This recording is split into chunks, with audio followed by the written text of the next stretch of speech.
कि जिस बिरसा की धरती पर गद्दारी के फूल के दावे किए जा रहे हैं, और सच है गद्दारी तो हुई है, तो चाहे गद्दार कांग्रेस में हो, चाहे गद्दार राजद में हो, चाहे गद्दार माले में हो, इतना तो साफ है कि महागठबंधन में गद्दार है, इससे इंकार नहीं किया जा सकता।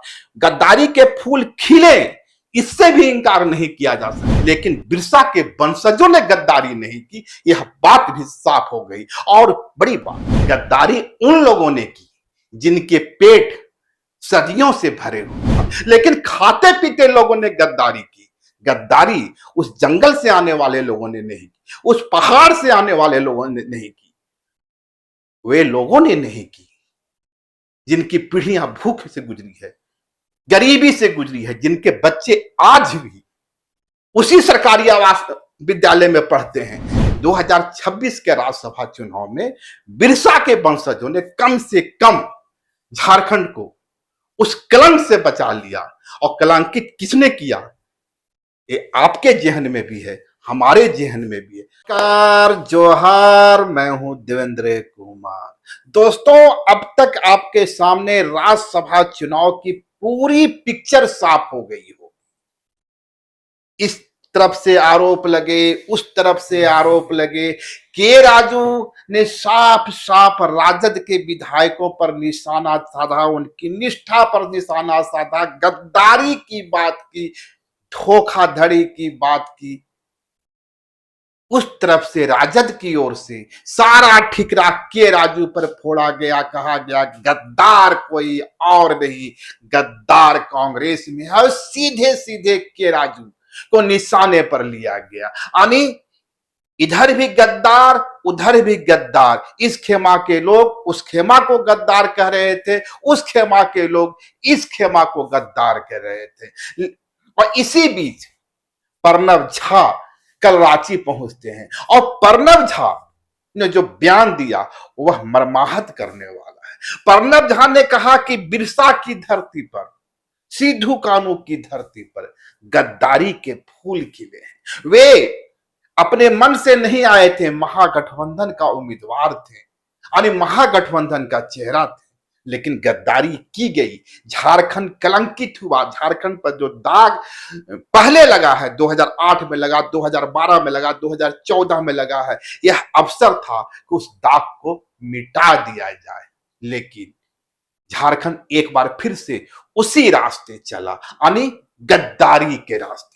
और जिस तरीके से के राजू से लेकर प्रणव झा ने बिरसा को याद किया, और दूसरी राजनीतिक पार्टियों ने भी यह दावा किया कि यह बिरसा की धरती है, सिद्धू कानू की धरती है, संघर्ष की धरती है। लेकिन फिर सवाल खड़ा हुआ कि फिर बिरसा की इस धरती पर गद्दारी के फूल किसने खिलाए, सिद्धू कानू की इस धरती पर किसने गद्दारी का बिया रोपा। और यहीं से एक बड़ा सवाल उमड़ने लगा। लेकिन कल मैंने जब इसकी जांच पड़ताल की, कुछ परतें जो छुपी हुई थी उसे निकालने की कोशिश की, तब एक तस्वीर साफ हुई। इधर से के राजू कह रहे थे कि गद्दारी राजद ने की, लेकिन राजद के पास एक भी आदिवासी विधायक नहीं है।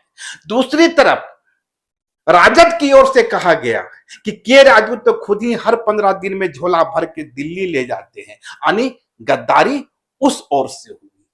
के राजू भी आदिवासी नहीं है, और के राजू ने खुद ही अपने 16 विधायकों का सर्टिफिकेट भी बांट दिया कि हमारे विधायक ईमानदार हैं। हालात यहां यह भी देखने की चीज है, एक तरफ के राजू राजद के विधायकों को गद्दारी का सर्टिफिकेट बांट रहे थे, और दूसरी तरफ वही के राजू अपनी ईमानदारी के लिए, अपने लिए ईमानदारी का सर्टिफिकेट अपने विधायकों से मांग रहे थे। उनके सारे 16 विधायक सामने बैठते हैं, और किसी और को नहीं, जिस पर राजद ने हमला किया, जिसे राजद ने निशाने पर लिया, उस के राजू के लिए ईमानदारी का प्रमाण पत्र बांटते हैं। लेकिन मैं आज उसकी चर्चा नहीं करने वाला हूं। मुझे ताज्जुब इस बात से हुआ कि जिस बिरसा की धरती पर गद्दारी के फूल के दावे किए जा रहे हैं, और सच है गद्दारी तो हुई है, यदि महागठबंधन के पास 56 विधायक हैं और 85 वोट आते हैं, तो चाहे गद्दार कांग्रेस में हो, चाहे गद्दार राजद में हो, चाहे गद्दार माले में हो, इतना तो साफ है कि महागठबंधन में गद्दार है। इससे इंकार नहीं किया जा सकता। गद्दारी के फूल खिले, इससे भी इंकार नहीं किया जा सकता। लेकिन मैं दूसरी बात कह रहा था, अब तक जितने लोगों की निष्ठा पर सवाल उठाए गए, उसमें एक भी आदिवासी नहीं था, जबकि 30 आदिवासी समुदाय के लिए 30 रिजर्व सीटें हैं। 30 रिजर्व सीटें से 30 आदिवासी विधायक हो गए। एक बाबूलाल मरांडी राजधनवार से, मानी जनरल सीट से आते हैं। उस हिसाब से 81 में से 31 विधायक जो हैं वे ट्राइबल कम्युनिटी से आते हैं। तो इन ट्राइबल कम्युनिटी में एक ने भी गद्दारी का फूल खिलाने की कोशिश नहीं की, क्योंकि बाबूलाल मरांडी और चंपाई सोरेन की निष्ठा पर भाजपा को पूर्ण विश्वास है। तो गद्दारी ठीक है, उन्होंने परमल नाथ मानी को ही वोट दिया, डंके की चोट पर दिया, पर गद्दारी नहीं की। न तो गद्दारी चंपाई सोरेन ने की और न गद्दारी बाबूलाल मरांडी ने की। अब आए इधर 29 28 इधर देखा जाए तो कांग्रेस के पास 16 विधायक हैं, जिसमें मैक्सिमम 10 या उसके आसपास जो है 4 या 5 और 6 एसटी कम्युनिटी से हैं। उनकी निष्ठा पर भी सवाल नहीं उठा। जो सूत्रों के हवाले से खबरें सामने आई, वह खबर आई कांग्रेस के गैर आदिवासी विधायकों के बारे में, सूत्रों के हवाले से। मुझे नहीं पता उसने गद्दारी का फूल खिलाया नहीं खिलाया, लेकिन एक बात साफ हो गई कि इस खेमे से भी उंगली उठी, उस खेमे से भी उंगली उठी, लेकिन किसी ने भी किसी आदिवासी विधायक की निष्ठा पर सवाल खड़ा नहीं किया। तो जो दावे किए जा रहे थे कि बिरसा की धरती कलंकित हो गई, बिरसा की धरती पर गद्दारी के फूल के लिए झारखंड कलंकित हो गया, वो अपने आप में दुरुस्त है। लेकिन बिरसा के वंशजों ने गद्दारी नहीं की, यह बात भी साफ हो गई। और बड़ी बात, थैली की जरूरत किसको होती है, लिफाफे की जरूरत किसको होती है? ये चकाचौंध की दुनिया से सबसे पहले कौन डगमगाता है? जो समाज का सबसे निर्धन तबका होता है, क्योंकि उसकी जरूरतें होती है, उसकी ख्वाहिश होती है, वह सदियों से भूखमरी का, गरीबी का शिकार होता है, विपिनताएं होती है। तो गद्दारी तो वहां से होनी चाहिए थी, लेकिन जनाब देखिए, गद्दारी उन लोगों ने की जिनके पेट सदियों से भरे हुए हैं, इतने भरे हुए हैं कि थोड़ा पेट बाहर भी आ जाता है। और उस बाहर आना को हालांकि आजकल थोड़ा खराब नजरों से देखा जा रहा है, लेकिन हमारे जमाने तक इसे खाते पीते का लक्षण माना जाता था। लेकिन खाते पीते लोगों ने गद्दारी की।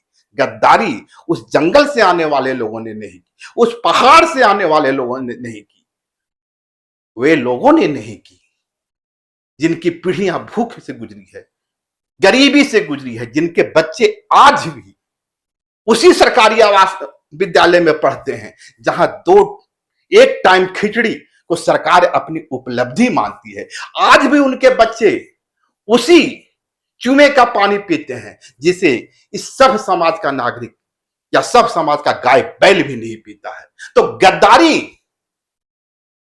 भरे पेट वाले लोगों ने की, और जहां से गद्दारी की आशा होनी चाहिए था बिरसा के उस वंशजों से, उसने अपनी अपनी पार्टी, मैं फिर कह रहा हूं, अपनी अपनी पार्टी के प्रति निष्ठा का प्रदर्शन किया। कम से कम इस बार के राज्यसभा चुनाव की यही कहानी है।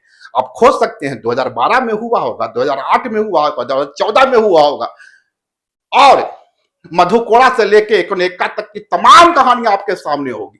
मैं बात कर रहा हूं इस बार की, यानी 2026 के राज्यसभा चुनाव में बिरसा के वंशजों ने कम से कम झारखंड को उस कलंक से बचा लिया। और कलंकित किसने किया, ये आपके जहन में भी है, हमारे जहन में भी है, सारे लोग जानते हैं, हर पत्रकार जानता है गद्दारी किसने की। लेकिन ठीक उसी तरह से जिस तरह से आप बोलने से परहेज करते हैं, पत्रकार का भी अपना धंधा है, वह भी अपना धंधा पाने में लगा है। वह क्यों जोखिम ले, जब के राजू जानते हुए नहीं बोल रहे हैं, राजा जानते हुए नहीं बोल रहे हैं, और दूसरी तमाम पार्टियां, सबको पता गद्दार कौन। लेकिन भाई, ये तो भगवान की तरह पहले सिरे से गायब हो गया है। तो जाने दीजिए उसे गद्दार कौन। इतना साफ हो गया कि बिरसा की धरती पर इस बार बिरसा के वंशजों ने गद्दारी का फूल नहीं खिलाया। शुक्रिया, नमस्कार। लाइव लगातार के वीडियो को लाइक करें, सब्सक्राइब करें और बेल आइकॉन को दबाना न भूलें।